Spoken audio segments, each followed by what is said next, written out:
확인된 정보를 신속히 전합니다. 코로나19 KBS 통합 뉴스룸입니다. 4월 2일 0시 기준으로 확인된 추가 감염 환자 89명으로 나왔습니다. 수도권 추가 확진자가 가장 많습니다. 박광식 의학전문기자 나와 있습니다. 10시에 발표된 국내 코로나19 확진 현황 먼저 살펴보죠. 네, 이제 국내 코로나 누적 확진자 수도 거의 10,000명에 이제 근접해 가고 있습니다. 오늘 10시 발표된 국내 코로나19 확진 현황에 대해서 먼저 살펴보면요. 어저께 89명이 늘어서요. 지금까지 누적 확진자는 9,976명입니다. 그리고 사망자는 4명 늘어서 지금까지 169명인데요. 또 방금 전에 또 지자체에서 또 숨진 사람 소식도 있어서 이 숫자는 조금 더 늘어날 수 있을 전망입니다. 그리고 현재 왕쾌대에서 격리된 사람의 숫자는 261명 늘어서 지금까지 5,800여 명이 됩니다. 그리고 현재 검사 중인 건수는 17,000여 건이고요. 지금까지 국내에서 이루어진 총 누적 검사 건수는 43만여 건에 달합니다. 오늘 이제 신규로 확진된 사람 89명에 대해서 분석을 해보면요. 말씀 주셨다시피 수도권 지역에서 한 30명 이상 나왔습니다. 하지만 각 지역별로 보면 여전히 대구에서 21명으로 가장 많이 나왔고 그다음이 검역에서 발견된 분이 18명, 그리고 경기 지역이 17명, 그리고 서울이 14명, 그리고 경남에서 6명 이렇게 확진된 것으로 나타났습니다. 치명률은 비슷합니다. 1.6% 정도로 지금 보이고 있고요. 그리고 60대에서 이제 80대로 갈수록 계속 고령일수록 치명률이 올라가는 것도 지금 변함이 없습니다. 60대에선 1.8%, 그리고 70대에선 7%, 그리고 80대 이상에선 한 18.7%까지 치명률이 올라가는 것으로 지금 보이고 있습니다. 현재 국내 총 확진자 9,976명 중에서 601명이 해외 유입으로 지금 추정되고 있고요. 이번 주에만 136명이 해외 유입에서 이렇게 들어온 것으로 지금 확인되고 있는 상황입니다. 네, 뭐 거의 매일 지금 해외에서 계속 들어오고 있기 때문에 그 확진 판정 받는 분들은 좀 더 계속 늘 것 같은 생각이 듭니다. 그리고 지금 뭐 80, 90명 이렇게 100명대 이게 확 줄지를 않고 있기 때문에 아마 내일은 정말 10,000명. 네, 내일은 10,000명이 아마 넘을 것으로 30명 보입니다. 이 정도만 나오면 모르겠지만. 네, 맞습니다. 그러니까 한 자릿수로 줄어들어야 되는데 이게 줄어들 가능성이 좀 별로 없어 보이고 내일 아마 10,000명을 돌파할 것으로 보이는데요. 오늘 정세균 총리가 오늘 이제 모두 발언이 있었습니다. 오전에요. 그래서 4월 5일까지. 네. 이제 2주간 이제 고강도 4월 2일 목요일 정례 브리핑을 시작하겠습니다. 오늘 0시 기준으로 코로나19로 치료받고 계신 환자는 3,979명이며 5,828분이 완치되어 격리 해제되었고 169명이 사망하였습니다. 어제 신규 확진자는 89명이며 격리 해제는 261명입니다. 안타깝게도 4분이 사망하셨습니다. 고인의 명복을 빌고 유가족분들께는 깊은 위로의 말씀을 전합니다. 지난 3월 1일 치료 중인 환자가 4,000명을 넘긴 이후 한 달 만에 4,000명 밑으로 줄어들었습니다. 그간 의료진과 의료기관들의 헌신과 노력 덕분이라고 생각하며 깊은 감사의 말씀을 드립니다. 신규 확진자 89분 가운데 53명은 국내에서 확진된 사례입니다. 아직까지 집단 감염이 주요한 발생 원인으로 확인되고 있습니다. 해외 유입된 신규 사례는 총 36건입니다. 검역 단계에서 18건이 확진되었고 지역사회에서 18건이 확인되었습니다. 이들 가운데 4명을 제외한 32명은 우리 국민들이십니다.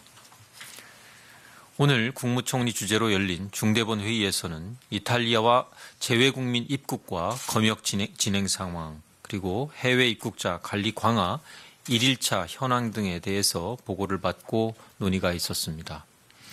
정세균 국무총리께서는 온라인 개학이 앞으로 일주일 앞으로 다가왔으며 조속히 학업을 시작하기 위하여 학교와 선생님들의 부담이 크고 학부모들의 걱정도 많겠으나 최선을 다하여 원격 수업 준비에 각별히 노력할 것을 당부하셨습니다.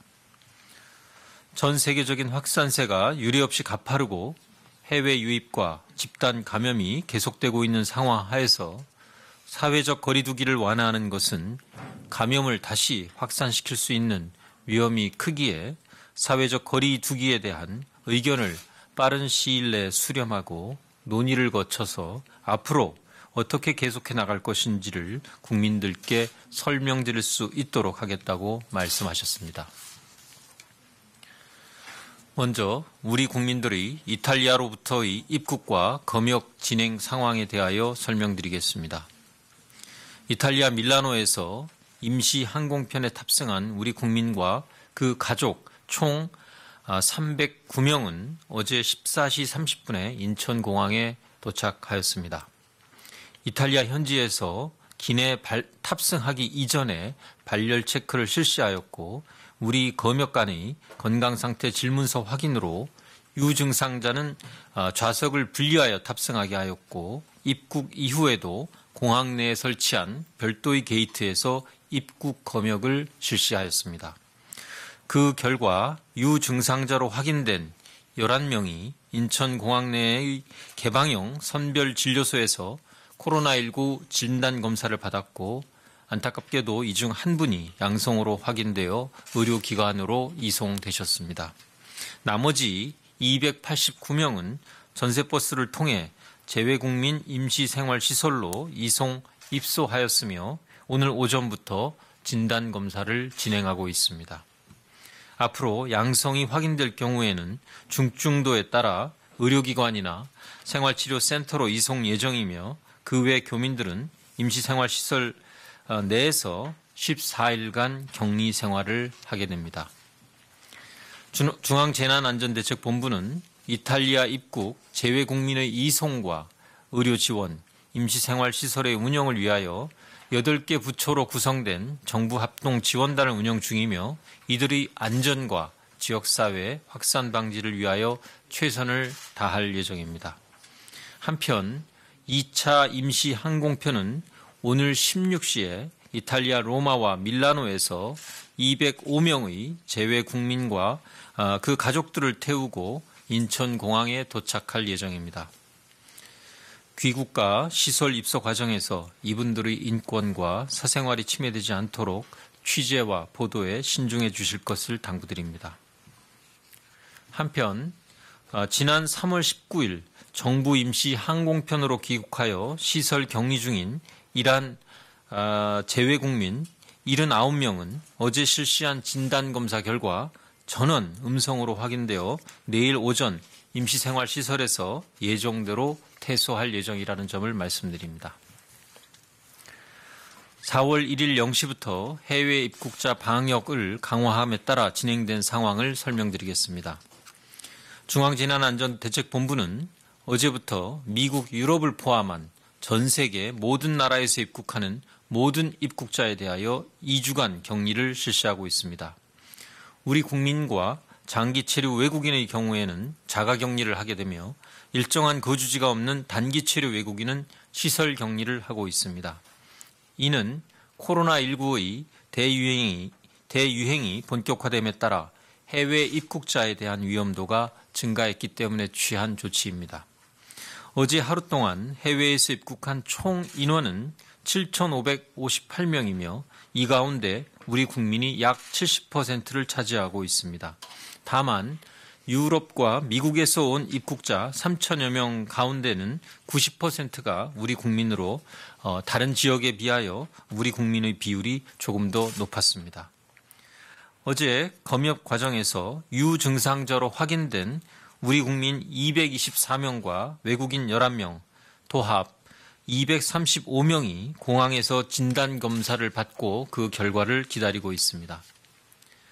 어젯밤 9시를 기준으로 367명의 외국인 단기 체류 입국자 가운데 환승객, 또 우리 국민의 가족인 외국인, 그리고 유증상으로 검사를 받고 기다리는 인원 등을 제외한 158명이 임시생활시설에 입소를 완료하였습니다. 이들은 본인 선택에 따른 입국이라는 점을 고려하여 격리시설 이용 비용은 본인이 부담을 하게 됩니다. 앞으로 격리시설이 부족할 경우에 대비하여 이미 준비한 9개의 임시 생활시설 이외에 민간 호텔과 공공시설을 추가 확보할 준비도 하고 있습니다. 자가격리 대상인 우리 국민과 장기체류 외국인은 검역법에 따라 검역소장이 격리통지서를 이미 발부하였으며 자가격리 위반자에 대해서는 내 외국인을 불문하고 엄정한 처벌이 이루어질 수 있도록 할 것이며 외국인의 경우 치료 후 강제 추방을 하고 재입국 금지 등이 신속하게 이루어지게 될 것입니다. 다시 한번 자가격리 수칙 위반은 공동체의 안전을 위협하는 행동임을 강조하여 말씀드립니다. 중앙재난안전대책본부는 지자체 전담 공무원의 관리, 환자보호 어플 등을 활용하여 공항에서부터 자택, 시설까지의 모든 과정에 걸쳐 격리 대상자를 철저히 파악하여 코로나19 해외 유입을 관리하겠습니다. 해외 입국자 방역 강화와 확대 시행을 맞아서 다소 어려움은 있었으나 정부와 지방자치단체, 유관기관 등이 한마음 한뜻으로 해외 유입 차단이라는 목표를 달성하기 위하여 노력하고 있습니다. 코로나19의 발생이 확실히 꺾이지 않고 확진자 증가 추세가 정체되고 있어 사회적 거리두기를 꾸준히 실천해 나가야 할 때입니다. 코로나19는 주로 침방울통을 통해 전염되는 것으로 알려져 있어 사람과 사람 사이의 물리적 거리를 적절하게 유지한다면 대화, 재채기 등을 하더라도 감염되는 가능성을 낮출 수 있습니다. 평상시에 사람들 사이에 양팔 간격보다 넓게 충분한 거리를 두는 것이 중요하며 자리를 배치할 때도 1, 2m의 거리를 둘 필요가 있습니다. 많은 사람들이 모여야 하는 경우 간격을 유지할 수 있는 넓은 공간을 우선적으로 확보하거나 모이는 시간을 다르게 할 것을 당부드립니다. 또한 인사문화도 당분간 변화가 필요합니다. 만나는 이들과 악수나 포옹 등은 하지 않을 것을 권해드립니다. 한편 최근 언론에서 정확한 사실 확인 없이 중요한 방역관리 체계에 대하여 사실관계에 부합하지 않는 보도를 하는 일이 발생하고 있습니다. 국가 방역관리에 있어서 코로나19에 대항하는 가장 중요한 무기는 첨단 기술이나 물자뿐만이 아니라 국민과 의료인 그리고 정부 간의 신뢰라고 생각합니다. 잘못된 보도로 인하여 방역의 가장 중요한 자산인 우리 국민들의 신뢰를 해치는 안타까운 일이 발생하지 않도록 보도의 정확성을 기해 주실 것을 정중하게 다시 한번 부탁드립니다. 지금까지 성숙한 시민의식을 보여주고 계신 국민 여러분들께 깊은 감사의 인사를 드리며 서로를 위로하고 조금 더 힘을 내서 사회적 거리두기에 적극 참여해 주실 것을 요청드립니다. 코로나19의 최일선 현장에서 환자 진료와 방역 업무에 매진하고 계신 의료진과 관계자 여러분들의 노고에도 깊은 감사를 드립니다. 정부는 수고하고 계신 의료인들에 대하여 최선의 예우와 지원을 다하기 위해 노력할 것이며 국민 여러분들께서도 우리 의료인들에 대하여 감사와 성원을 보내주실 것을 부탁드립니다. 지금까지처럼 국민들께서 방역 당국과 힘을 합쳐 함께 노력한다면 대한민국은 코로나19의 위기를 극복할 수 있습니다. 감사합니다. 네, 지금부터 질의응답 시간을 가지겠습니다. 네, 중앙재난안전대책본부 브리핑 들으셨습니다. 이어지는 기자들과의 질의응답은 KBS 뉴스 유튜브 라이브에서 계속 방송됩니다. 박광식 의학전문기자와 주요 내용 짚어보도록 하겠습니다. 먼저 사회적 거리두기 2주간 강력하게 이제 유지하는 거가 거의 끝나가고 있는데 계속 되겠죠? 예, 일단은 오늘 정세균 총리의 발언을 갖다가 또 다시 한번 인용해서 이야기를 했습니다.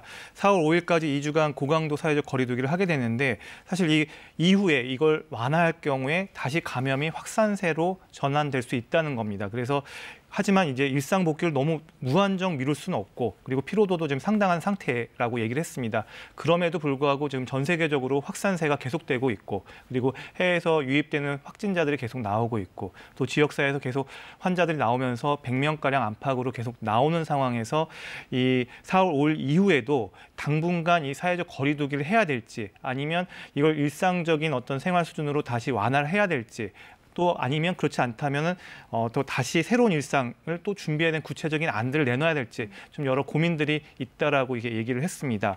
하지만 지금 현 시점에서는 강력한 사회적 거리두기를 해야 된다라고는 다시 한번 강조를 했고요. 이제 이것과 함께 또 오늘 이제 브리핑에서 강조된 내용이 어제 이탈리아에서 이제 들어온 교민분들 네네.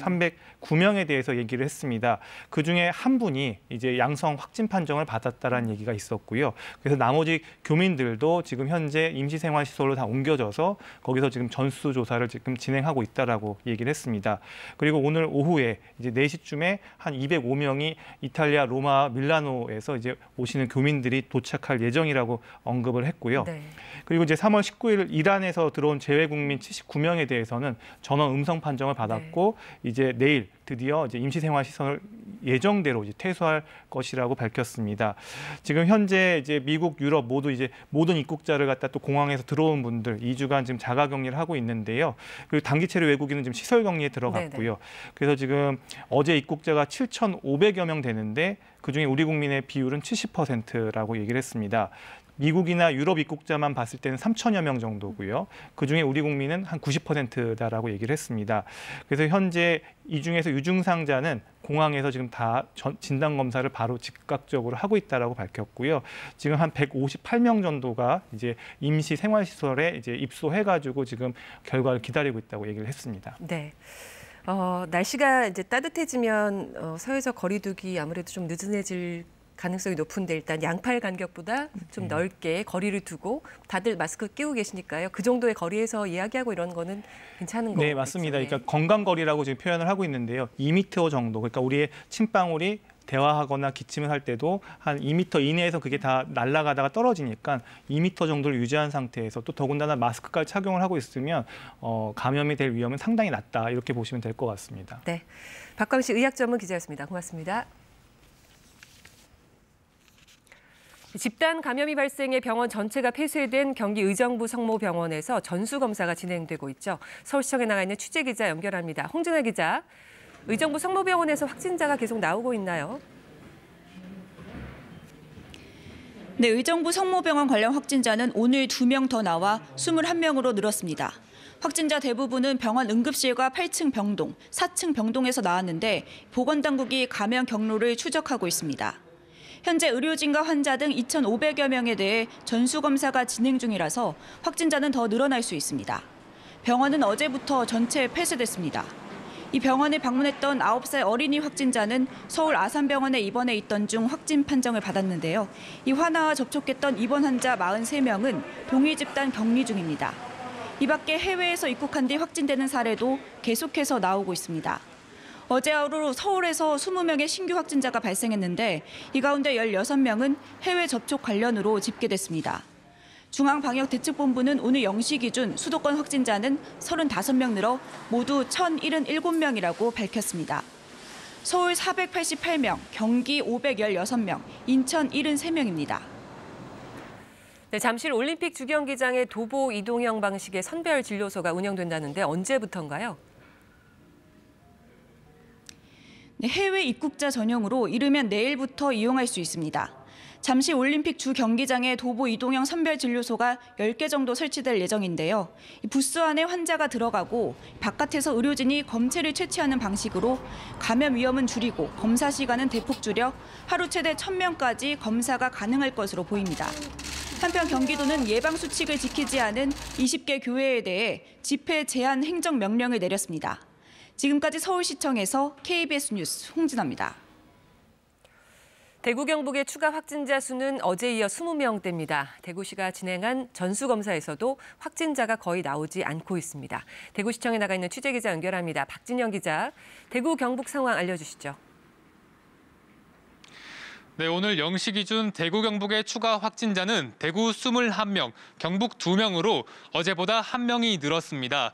집단 감염 사례가 대다수인데 제2미주병원에서 11명, 한사랑 요양병원 2명 등 병원에서 확진자 17명이 나왔습니다. 완치 판정 사례는 신규 확진자 수보다 훨씬 많아 대구 경북에서 지금까지 모두 5천여 명이 완치돼 완치율 65%를 기록했습니다. 코로나19 확진세가 다소 안정기에 접어들었다는 평가가 나오고 있습니다. 대구시가 진행한 코로나19 전수 검사 결과도 속속 나오고 있습니다. 대구 지역 병원의 간병인 2,400여 명에 대해 검사한 결과 모두 2명이 양성 판정을 받았습니다. 정신병원 16곳에 대한 전수검사에서는 환자와 종사자 2,400여 명 중 1명이 양성 판정을 받았습니다. 한편 대구의 여러 집단 감염 사례 가운데 일부는 신천지 신도에 의해 시작된 것으로 조사됐습니다. 중앙방역대책본부는 유행 건수마다 감염 경로를 조사하는 과정에서 신천지 신도로부터 시작된 사례가 일부 보고됐다고 밝혔습니다. 대구시는 대구 신천지 교회에 대한 구상권 청구 문제에 대해 자료 분석이 끝난 뒤 결정하기로 했습니다. 지금까지 대구시청에서 KBS 뉴스 박진영입니다.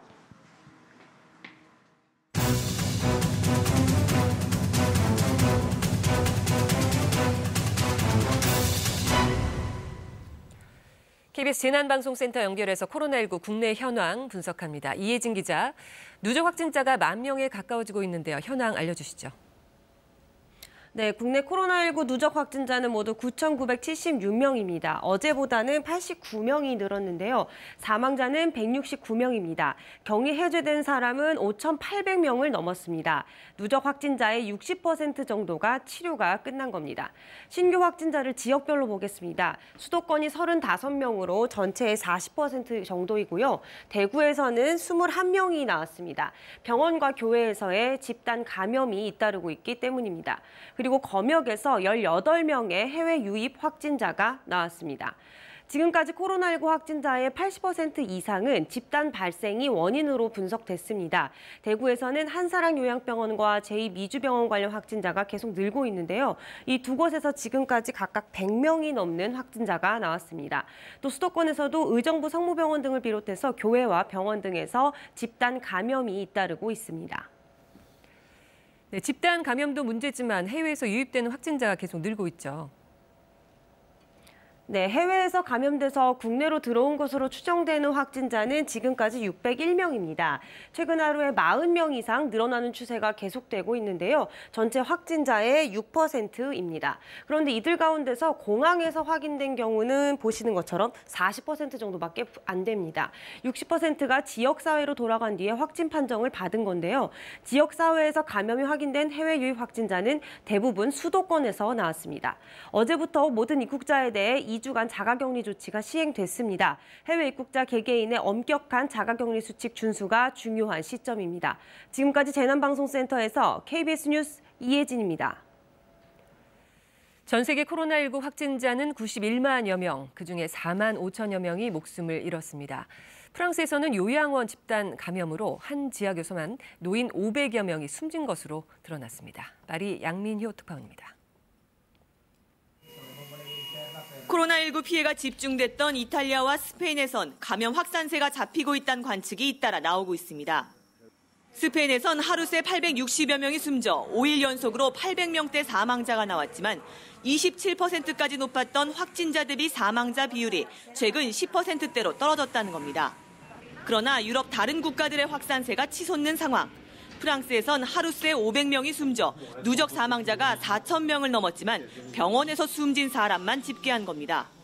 프랑스 정부가 그동안 누락해왔던 요양원 통계를 공개했는데 북동부 그랑에스트 지역 양로원 400곳이 코로나19에 감염됐고 노인 570명이 숨진 걸로 나타났습니다.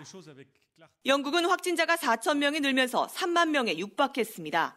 확진 판정을 받고 자가격리를 했던 찰스 왕세자는 영국의 낮은 검사일 속 특혜 논란을 의식한 듯 의료진에 대한 지원을 강조했습니다.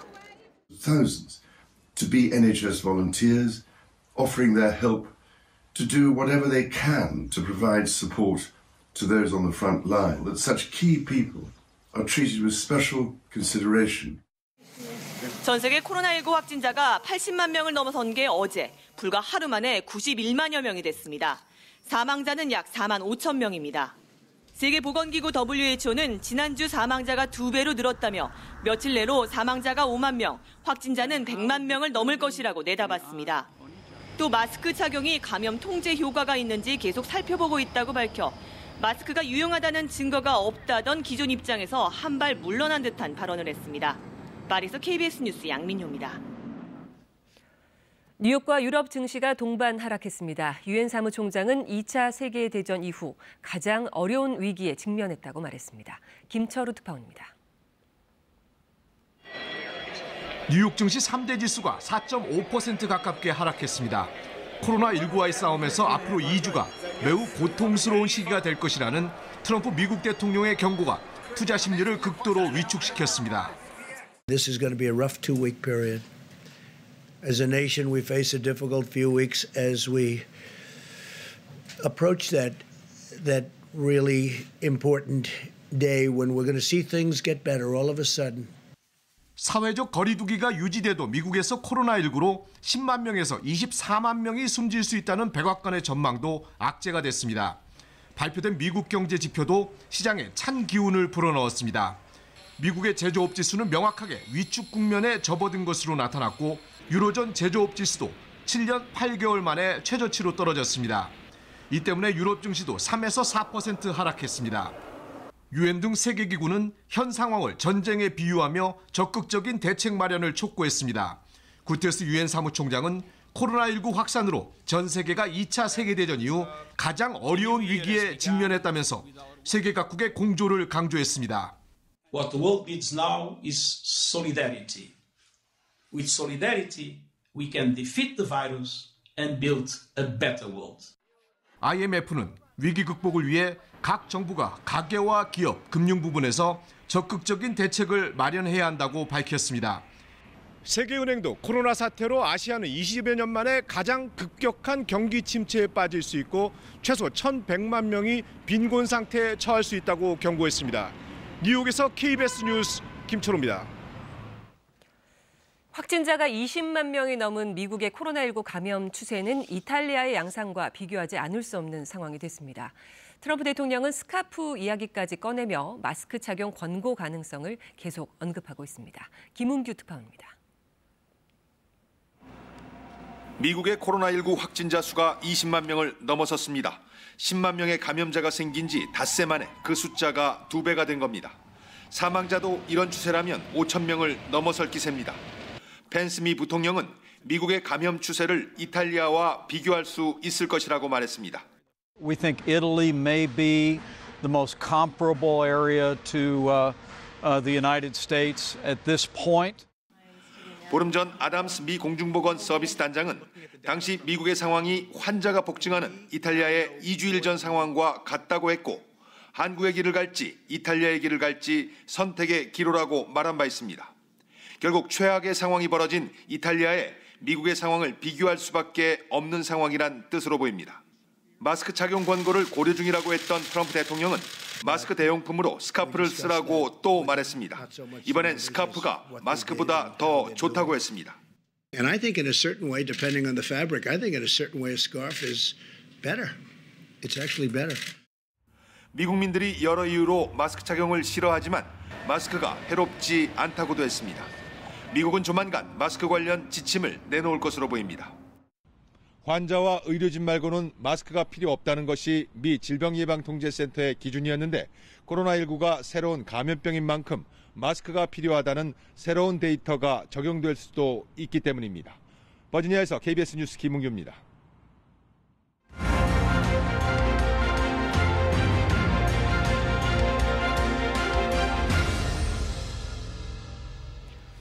네, 4월 15일 21대 국회의원을 뽑는 날입니다. 오늘부터 공식 선거 운동이 시작됐습니다.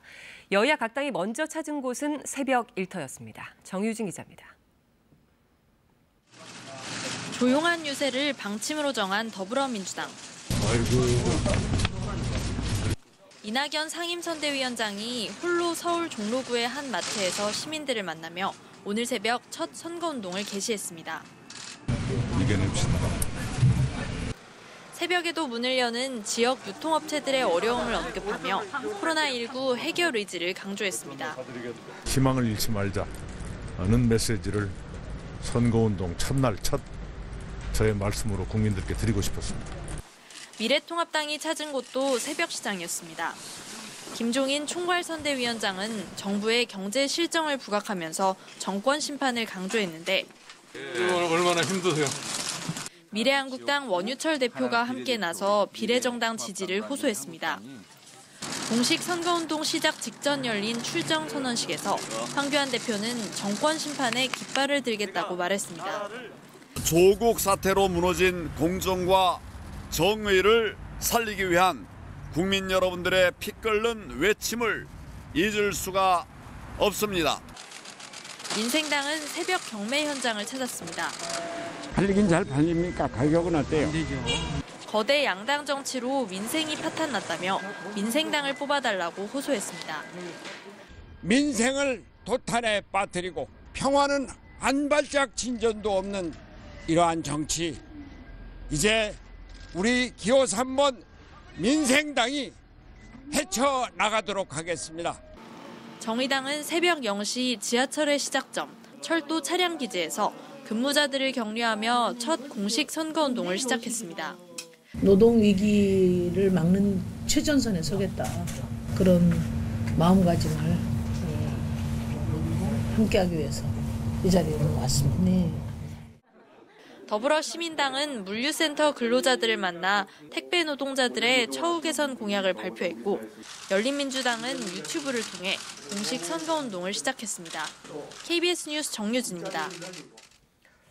네, 이번 선거는 코로나19 위험이 여전히 상존하는 가운데 치러지게 됐습니다. 정부가 조금 전 안전한 투표 환경 조성과 공명선거 실천을 위한 의지를 담은 외교부, 법무부, 행안부의 공동 대국민 담화문을 발표했습니다. 들어보시죠. 존경하는 국민 여러분, 제21대 국회의원 선거와 기초단체장 및 지방의원 재보궐선거일이 이제 13일 앞으로 다가왔습니다. 이번 선거는 공직선거법 개정으로 준연동형 비례대표제가 도입되고 선거권 연령이 만 18세 이상으로 하향 조정된 이후 첫 번째로 치러지는 선거입니다. 또한 코로나19라는 국가적 위기 상황 아래서 실시되는 선거입니다. 국내뿐만 아니라 해외에서도 코로나19가 확산됨에 따라 중앙선거관리위원회에서는 총 52개국 78개 공간의 재외선거 사무를 중지하였습니다. 이로 인해 많은 국민들께서 걱정이 많으실 것으로 생각됩니다. 정부는 중앙선거관리위원회와 함께 비상한 각오로 안전한 투표 환경 조성에 모든 노력을 다하겠습니다. 오늘부터 본격적인 선거운동이 시작됩니다. 코로나19의 여파로 인해 가짜뉴스 생산과 유포 등 사이버 공간에서의 불법 선거운동이 늘어날 것으로 예상됩니다. 이에 정부는 공정하고 안전한 선거를 지원하기 위한 정부의 입장을 말씀드리고 국민 여러분들의 협조를 당부드리고자 합니다. 재외선거는 어제 4월 1일 시작되어 4월 6일까지 세계 곳곳에 마련된 재외투표소에서 진행될 예정입니다. 외교부는 우리 재외 국민 여러분들이 투표권 행사에 불편함이 없도록 지난해부터 중앙선거관리위원회가 긴밀히 협업하여 열심히 준비해 왔습니다. 그러나 최근 중앙선거관리위원회는 코로나19의 세계적 확산에 따라 미국과 유럽 등 일부 국가 주재 우리 공관들의 재외 선거 사무를 불가피하게 중지하였습니다. 이는 각국 정부가 이동 제한, 지역 폐쇄 등 행정명령을 발동함으로써 정상적인 선거 실시가 어려워진 상황과 감염 위험이 높은 곳에서 치르는 선거로 인해 우리 재외 국민들의 안전과 건강에 미칠 영향을 고려한 고심에 찬 결정이었습니다. 이들 국가에서 우리 재외 국민들의 소중한 참정권 행사가 이루어지지 못하게 된 것을 매우 안타깝게 생각하며 해당 지역 재외 국민 여러분들의 이해를 당부드립니다. 한편 재외 선거가 실시되고 있는 국가들도 코로나19 상황이 갈수록 심각해지는 등 어려움이 예상되는 경우가 많기 때문에 외교부는 선거가 종료될 때까지 긴장의 끈을 늦추지 않겠습니다.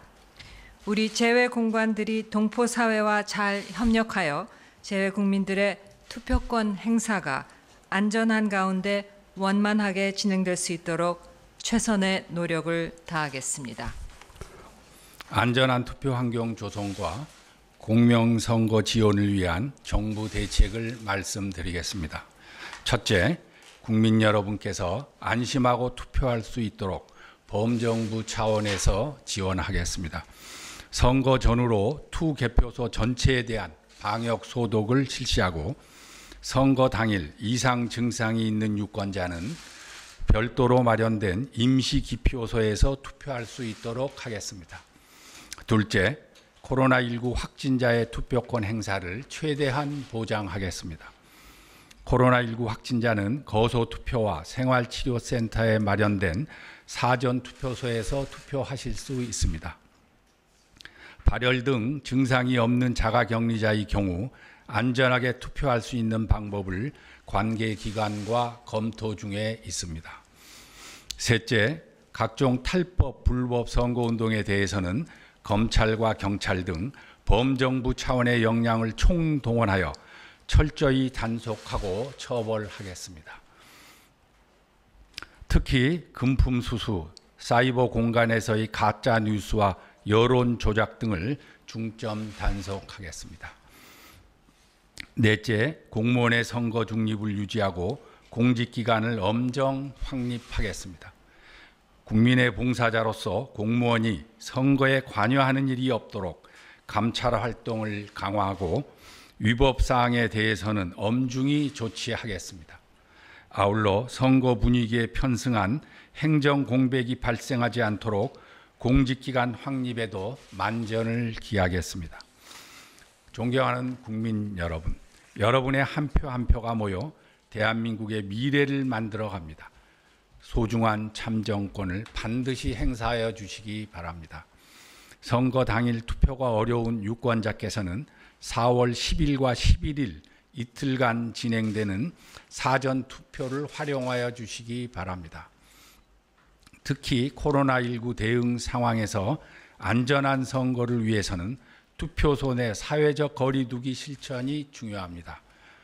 투표소에 오실 때는 반드시 마스크를 착용하시고 투표소에서는 발열 확인, 앞사람과의 거리 두기 등 투표 사무원의 안내에 적극적으로 협조해 주시기를 부탁드립니다. 후보자와 선거 사무 관계자 여러분께서도 선거운동 기간에 직접적인 대면 접촉을 최소화하는 등 사회적 거리 두기에 동참해 주시기를 부탁드립니다. 정부도 중앙선거관리위원회와 함께 안전한 투표 환경을 조성하기 위해 최선을 다하겠습니다. 네, 오전 10시에 있었던 4.15 총선과 관련해 법무부, 외교부, 행안부의 공동 대국민 담화문 발표 내용 전해드렸습니다. 공직선거운동 기간에는 후보자뿐만 아니라 일반 유권자들도 선거운동을 할 수 있습니다. 팩트체크팀 오규정 기자와 함께 유권자들의 선거운동 활동 자세히 알려드리겠습니다. 자, 선거운동 우리 국민이라면 누구나 할 수 있는 건가요? 모든 연령대? 네, 일단은 이 선거운동이라고 하면 이제 과거에는 뭐 후보자만 할 수 있었던 네네. 거기 때문에 후보자만 할 수 있는 거 아니냐 이렇게 생각하시는 분들이 아직도 계실 수 있는데요. 90년대 초까지는 선거운동을 할 수 있는 사람이 후보자는 그 후보자의 선거 사무인 이렇게 정해져 있었어요. 근데 94년에 이제 법이 바뀌면서 일반 유권자도 선거운동을 할 수 있습니다. 선거운동이라고 하면 이제 투표를 독려하는 행위부터 시작해서 뭐 특정 후보자를 뽑아달라. 혹은 뭐 어떤 당을 지지해달라라고 호소하고 또는 뭐 어떤 후보자 찍지 말아달라, 어떤 당은 뭐 뽑지 말아달라 이렇게 하는 행위까지 모두 포함이 되는데요. 네. 이 선거 가능 연령이 이번에는 만 19세에서 만 18세로 낮아졌잖아요. 그래서 이 기본적으로는 만 18세 이상의 대한민국 국민이라면 누구나 선거운동 기간에 선거운동을 할 수는 있습니다.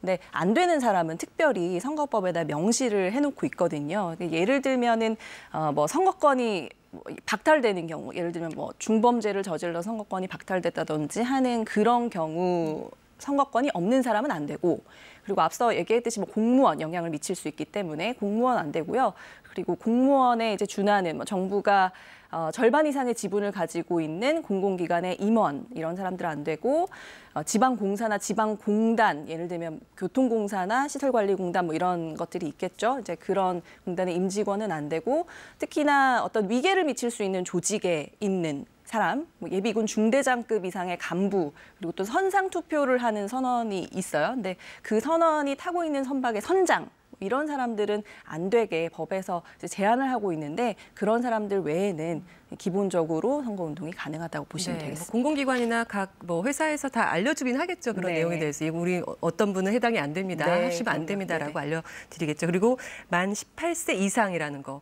형이나 누나 따라서 바로 뭐 만 17세 동생이 같이 한다거나 했다가는 위반이 될 수 있는 거죠. 네, 그렇습니다. 네.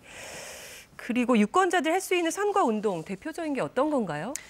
뭐 기본적으로 친구나 지인을 만나서 특정 후보자나 특정 당을 뭐 뽑아달라 이렇게 지지 호소를 할 수 있겠습니다. 근데 연설에 해당하는 경우는 특별히 좀 안 돼요. 연설이라 하면 예를 들어서 뭐 고등학생이나 대학생이 반 친구나 뭐 강의실 친구 전체를 상대로 해서 특정 후보자를 뽑아달라 뭐 이렇게 얘기한다든지 이런 거는 대중을 상대로 한 연설로 간주되기 때문에 할 수가 없습니다. 이 선거법상 연설은 후보자나 뭐 선거 관계자 그리고 후보자가 지정한 사람만 할 수 있도록 돼 있기 때문에 그 연설에 해당하는 거는 하면 안 되고요. 그리고 또 요새 뭐 다 핸드폰 많이 쓰실 테니까 휴대전화 많이 쓰실 테니까 문자나 모바일 채팅으로 메시지 전송을 통해서 특정 후보 지지를 호소할 수도 있는데요. 그 부분을 좀 자세히 얘기해 주셔야 될 것 같아요. 굉장히 이쪽으로 많이 하기 때문에 휴대전화 이용해서. 이게 좀 주의를 할 부분이 있습니다. 그러니까 문자를 보내냐 아니면 모바일 메신저로 지지를 호소하느냐 이거 조금 차이가 있기 때문인데요. 그러니까 문자를 할 수는 있는데 이 문자를 한 번에 20명 이상한테 단체로 보내면 안 돼요.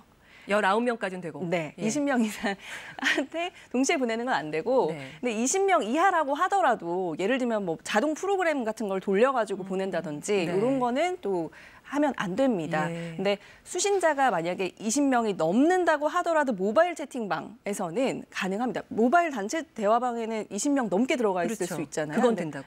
그런 경우는 또 가능합니다. 그래서 그 차이가 조금 있고요. 그리고 뭐 예를 들어서 카카오톡 뭐 프로필 같은데 특정 후보자의 뭐 포스터나 아니면 사진 뭐 이런 거를 올려놓는 거 또는 뭐 상태 메시지에다가 뭐 몇 번 누구를 찍어달라 뭐 이렇게 부탁하는 글을 올려두는 것도 기본적으로 다 허용이 되고요. 그리고 뭐 본인의 SNS, 홈페이지, 블로그, 카페 뭐 이런 뭐 온라인상에서 하는 거는 모두 가능하고 요즘은 또 특히나 유튜브 많이 쓰시잖아요. 유튜브에서 개인 방송 하시는 분들도 많으신데 본인이 지지를 호소하는 영상을 찍어서 올리는 것도 가능하고 그리고 찍지 말라고 하는 것도 가능하고. 가능하고 그리고 후보자가 선거운동을 하는 그러니까 본인이 지지하는 후보자가 선거운동을 하는 그런 영상을 뭐 이렇게 새로 그 본인의 유튜브 채널에 올리는 이런 행위도 다 가능합니다. 다시 한번 유권자들이 할 수 없는 선거운동 짚어주시고 주의해야 될 점 알려주시죠. 일단 그 공식 선거운동 기간 안에는 조금 이제 자유롭게 선거운동을 할 수 있도록 하는 취지이기 때문에 법에서 제한하고 있는 게 어떤 건지를 좀 더 염두에 두시는 게 좋을 것 같은데요. 이 법상 후보자나 선거 사무인만 할 수 있도록 돼 있는 건 못하는데 아까 언급했던 그 연설 같은 경우가 해당이 될 수 있겠고요. 요즘 뭐 온라인 수업을 많이 하고 있으니까요. 다행히 뭐 사람들 모아서 할 일은 없을 것 같아요. 그렇습니다. 그리고 그 어깨띠 같은 그 선거 소품을 활용하는 운동도 선거 사무원이 아니면 안 되고요. 이 정당에서 사용하는 것과 모양과 색깔이 동일한 모자나 옷, 표찰, 피켓 이런 소품을 활용할 수 없습니다. 그리고 후보자 명함도 후보자 본인이나 직계 좀비속 그리고 후보자와 함께 다니는 선거 사무인 지정한 사람만 할 수 있기 때문에 명함 나눠주는 거 당연히 안 되고요. 호별 방문하는 것도 가가오 방문해서 하는 것도 안 됩니다. 오규정 기자였습니다. 고맙습니다. 막대한 예산이 드는 철도와 지하철 같은 SOC 공약, 총선 후보들의 단골 공약이죠. 지난 총선에선 당선자들이 낸 이른바 철도 공약이 300건 가까이 쏟아졌는데 지켜진 건 30%도 안 됐습니다. 이번엔 어떨까요? 조지영 기자입니다. 전국 총선 공약 단골 손님 역시 KTX입니다. 세종역이냐 오송역이냐 4년 전 충청 민심을 갈랐던 세종역 신설 공약 또 나왔습니다. 대전 북부 지역인 유성 지역의 개발을 촉진하게 되고 결단코 세종역은 정부 부처가 와 있는 한은 와야 된다고 생각합니다. 물론 충북에선 이번에도 저집니다. 이런 소모적인 논쟁이 선거 때마다 되풀이되는 거에 대해서 세종시의 관문역으로서의 기능을 상실하게 될 가능성이 있기 때문에 지역 민원이라면 여야 따로 없죠. 이번 선거 최대 빅매치 지역 서울 종로도 마찬가지입니다. 신분당선 놔주세요. 이낙연, 황교안 두 후보 똑같이 신분당선 연장 약속했습니다. 경기도 수원에서 서울 용산으로 이어지는 신분당선, 이걸 경기도 고양까지 연장하겠다는 겁니다. 그러다 보니 경기도 고양에서부터 서울 은평, 종로, 용산까지 연장 노선 지역구 후보들 앞다퉈 공약 내걸었습니다. 물론 이미 노선이 확정돼 있는 서울 강남과 경기 남부권 후보들 역시 마찬가지입니다. 그런데 이 신분당선 연장선 어느 정도 타당성이 있을까요? 이미 착공에 들어간 GTX-A 노선, 경기도 파주에서 고양, 은평을 거쳐 용산으로 이어집니다. 노선 상당 부분이 신분당선 연장 안과 겹칩니다. 이러다 보니 현재 진행 중인 예비 타당성 조사 중간 점검 결과도 사업성이 매우 낮다고 나왔습니다. 후보들은 뭐라고 할까요?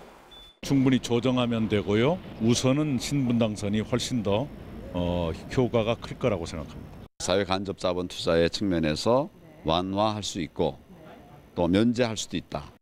성남 위례역과 신사동을 잇는 위례 신사선, 아직 착공도 안 됐는데 성남의 여야 후보들 벌써 연장선을 두고 이쪽이다 저쪽이다 옥신각신입니다. 경기도 도시철도망도 특히 오보에 따라서 성남시가 움직이고 있고 중원구를 지나가는 그렇게 다양한 역들 그런 걸 사실은 원하죠. KBS와 매니페스토 본부가 조사한 결과 수도권 후보들 102개의 지하철과 철도 노선을 만들자고 했습니다. 다 만들게 되면 수도권 지하 이렇게 거미줄처럼 되겠죠. 그런데 돈이 얼마나 들까요? 계산이 가능한 절반 정도의 노선만 계산을 해도 무려 83조 원 넘게 듭니다. 어느 정도 돈이냐고요? 올해 서울과 경기, 인천의 예산을 다 합친 것보다 더 많은 돈입니다. KBS 뉴스 조지연입니다. 이번 총선에서는 또 동네에 좋은 학교 만들겠다는 공약도 60건이 넘습니다. 역시 20대 총선 때 어땠는지를 확인해 보면 이런 공약의 실효성이 있는 건지 알 수 있겠죠. 계속해서 신지혜 기자입니다.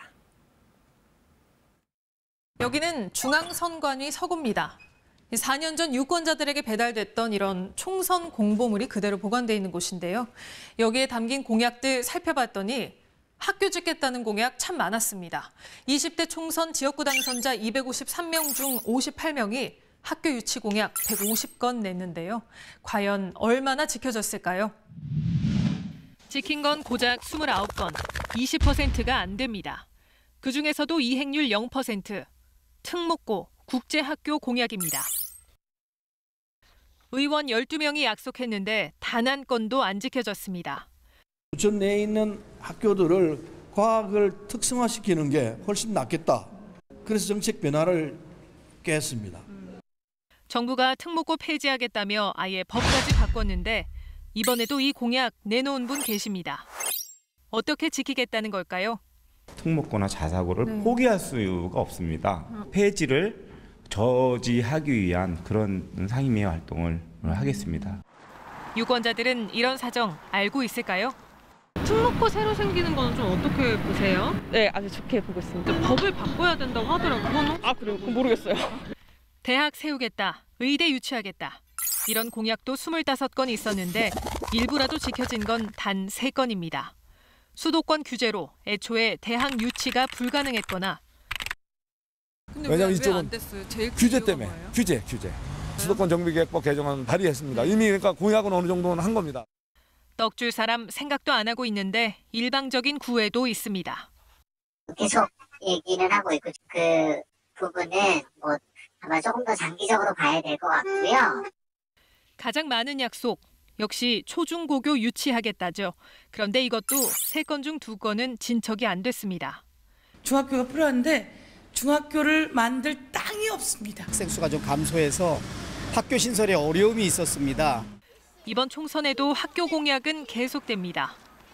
최소한 6개 정도는 지어야 된다고 생각하고요. 국제 학교 설립을 위해서 제가 애를 쓰겠습니다. 고등학교도 2개 더 짓고 초등학교 하나 더 지어야 된다는 것입니다. 공개된 67건 공약 중 예산이 공개된 21건, 필요한 돈 1조 원입니다. KBS 뉴스 신지혜입니다. 선거 때면 어김없이 들려오죠. 바로 선거 로고송입니다. 각 당 로고송에 담긴 표심 잡기 전략을 이윤희 기자가 전해드립니다. 다 바꾸자는 노랫말부터 일단 한번 믿어보라는 가사까지. 네, 이 대중가요로서뿐만 아니라 선거 로고송으로 인기를 끌면서 정치권 선점 경쟁이 치열했던 노래들입니다. 이 선거철이 되면 어김없이 들려오는 것, 바로 이런 로고송이죠. 오늘부터 4.15 총선 공식 선거 운동이 시작되면서 거리 곳곳 이런 류의 노래들이 흘러나올 것 같습니다. 다만 코로나19 사태로 마냥 흥겨운 노래를 틀기도 어려운 상황이어서 여야 모두 선곡에 고심이 많았을 듯합니다. 먼저 더불어민주당의 로고송, 조승래 의원이 통기타를 잡았습니다. 잠깐 들어볼까요? 그래요, 아무 걱정하지 말아요. 우리 함께 노래합시다. 네, 로고송 치고는 비교적 조용한 노래네요. 코로나19라는 국가적 위기 속에 차분한 선거 분위기를 자아내면서 유권자들을 격려하겠다는 의지가 담긴 것으로 보입니다. 자, 이번엔 미래통합당입니다. 독도는 우리 땅을 개사한 로고송은 황교안 대표, 심재철 원내대표, 이현주 의원 등이 직접 불렀습니다. 들어보시죠. 역사는 말한다, 통합을 원해요. 시대를 앞서는 미래통합당. 사랑과 행복이 가득한 우리는 이끈 미래통합당. 민주당에 비하면 다소 빠르고 경쾌하죠. 분위기를 끌어올려 전세 역전하겠다는 의지가 반영됐다는 해석이 나옵니다. 그런가 하면 양당 모두에게서 러브콜이 쇄도했던 곡이 있습니다. 가수 이름 유산슬, 그러니까 유재석 씨가 부른 사랑의 재개발입니다.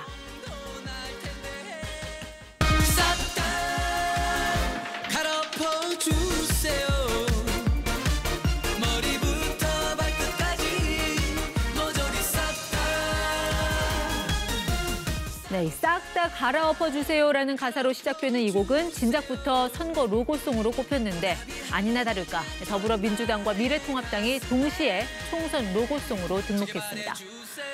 다만 정권 심판론에 기대를 걸고 있는 미래통합당은 싹 다 갈아엎어주세요라는 가사를 그대로 사용한 반면 민주당은 싹 다 1번 해주세요로 바꿔 불렀습니다. 자, 누구나 한 번쯤 무심결에 광고 CM송을 흥얼거려 본 경험 있을 겁니다. 이 짧은 멜로디를 통해서 제품이나 브랜드를 연상시키고 친숙한 이미지를 구축하는 업계의 전략은 정치판도 크게 다르지 않습니다. 특히 선거 로고송은 이 후보들의 딱딱한 공약을 쉽게 전달하고 표심을 흔드는 효과까지 있어 잘 만든 로고송 하나, 열 정책 안 부럽다라는 말이 나올 만큼 선거 전략으로 자리매김했습니다. 정치권의 로고송은 1995년 선거에서 확성기 사용이 가능해지면서 본격 등장합니다. 처음에는 자신들의 정치 논리를 보다 쉽게 퍼뜨리기 위한 수단으로 활용됐습니다. 박미경의 넌 그렇게 살지 마라는 노래를 통해서 김대중 전 대통령의 정계 은퇴 번복을 꼬집는다든지 당시 국민회의가 서태지와 아이들의 난 알아요를 개사해서 김영삼 전 대통령의 비자금 문제를 강조하는 식으로 말이죠. 이후에도 로고송은 노래의 메시지뿐 아니라 당명, 기호, 후보자의 이미지를 알리는 마케팅 전략으로 활용도를 높여갔습니다. 1997년 대선에서는 김대중 전 대통령이 DOC와 춤을이란 곡을 DJ와 춤으로 바꿔 부르면서 공전의 히트를 쳤고요. 2007년 대선 당시 이명박 후보는 슈퍼주니어의 로쿠꺼란 노래의 로쿠꺼 부분을 이명박으로 개사해서 본인 이름이 1분 30초 동안 39번 등장하는 로고송을 선보이기도 했습니다. 이 선거 로고송에도 나름의 트렌드가 있습니다. 이 분야 전통의 강자는 트로트입니다. 특히 선거철 단골 로고송, 가수 박상철이 부른 무조건이죠. 흥겨운 분위기를 연출하면서 무조건 해당 후보를 찍으라고 유도하는 효과를 노린 걸 겁니다. 2018년 6.13 지방선거에서는 당시 민주당과 자유한국당, 바른미래당 3당이 공히 홍진영의 잘 가라를 로고송으로 채택해 3당이 같은 가수의 히트곡을 나눠 갖는 모습도 보였습니다. 최근에는 젊은 층 표심을 겨냥해 아이돌 가수들의 일명 후쿠송이 등장합니다.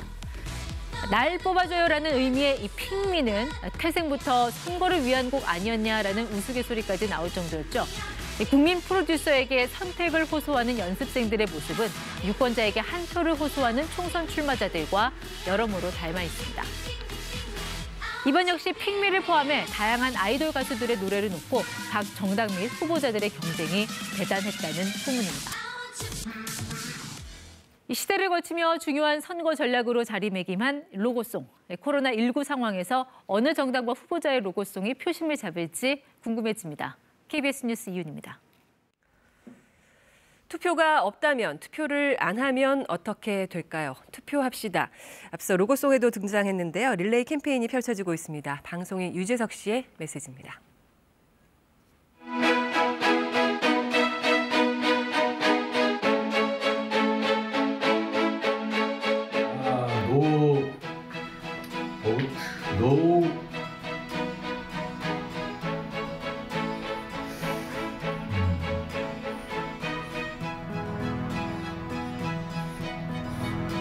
노 봇, 노 우리. 투표가 없으면 우리도 없다. 우리 모두를 위해서 꼭 투표를 해야 된다. 해서 저는 이렇게 썼습니다. 노 봇, 노 우리. 우리 모두를 위해서 꼭 투표합시다. 여러분께서는 어떤 대한민국을 원하시나요? 모든 사람들이 건강하고 안전하게 살 수 있는, 아이들과 모든 사람들이 행복한, 모두에게 공정한 기회가 있는 그런 나라를 만들고 싶으세요? 4월 15일 투표하세요. 시간이 없으시다고요? 4월 10일과 11일 전국 어느 곳에서나 사전 신청 없이 사전 투표를 할 수 있습니다. 나는 내가 원하는 대표자를 뽑으러 갑니다. 꼭 투표하세요.